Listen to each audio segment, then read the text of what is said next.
নদিয়া, কোথায় ভোট দেবেন তা নিয়ে দীর্ঘদিনের আইনি লড়াই, আর সেই আইনি লড়াই করেই মিলেছিল ভোটাধিকার। এবার সেই ভোটারদেরই নাম বাদের তালিকায় 621 জনের নাম। আতঙ্কে নদিয়া চর যাত্রা সিদ্ধি গ্রাম। প্রথমেই আমাদের 371টা নাম বাদ চলে গেছিল পাড়া থেকে। তারপর আন্ডার জুডিশিয়ালে 250 নাম ছিল, সেখান থেকে 251টা, সেখান থেকে 250 এখন 28 তারিখে বাদ হয়ে গেছে।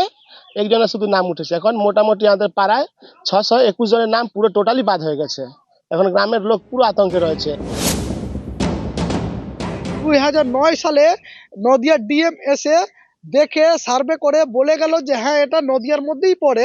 তখন স্পেশাল কোটা হিসাবে আমাদের ভোটার সবাইকে বানিয়ে দিয়েছিল। কমিশনার নাম তুললো, কমিশনারই নাম তুললো, কাটলো। ভোটাধিকারের জন্য আদালতে যেতে হয়েছিল। 2009 স্পেশাল নিয়মে ভোটাধিকার দেয় কমিশন। 17 বছর পর সেই ভোটারদেরই নাম বাদ।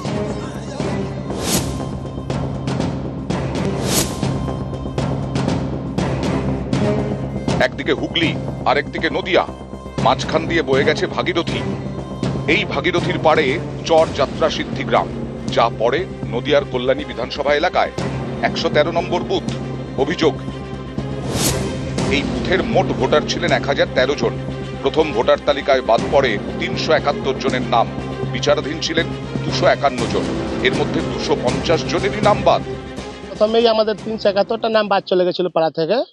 তারপর আন্ডার জুডিশিয়ালে 250 নাম ছিল, সেখান থেকে 251টা, সেখান থেকে 250 এখন 28 তারিখে বাদ হয়ে গেছে।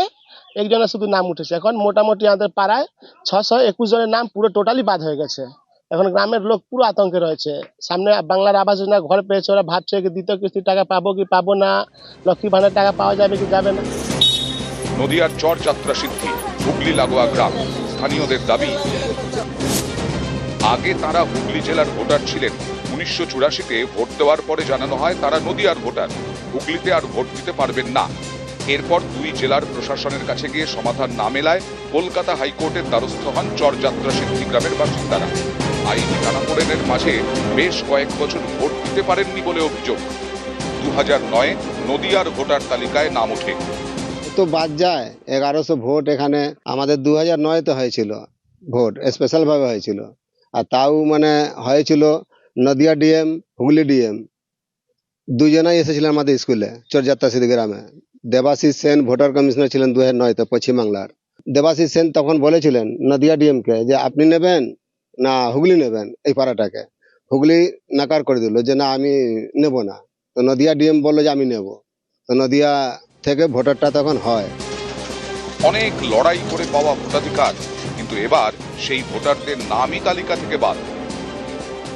আমার নাম ওটিপিতে ছিল বিচারে, এখন ডিক্লিয়ারে এখন কি এসছে কি এখনো পুরো বাদ গেছে। আমার পরিবারে আমার ফ্যামিলি, আমার বউ এসছে আর আমার ওটিপিতে ছিল। আমাদের নাম 2009 সালে। এখন কি করবো, যেহেতু যেভাবে হোক ভোটের নাম তালিকা তো ওঠাতেই হবে।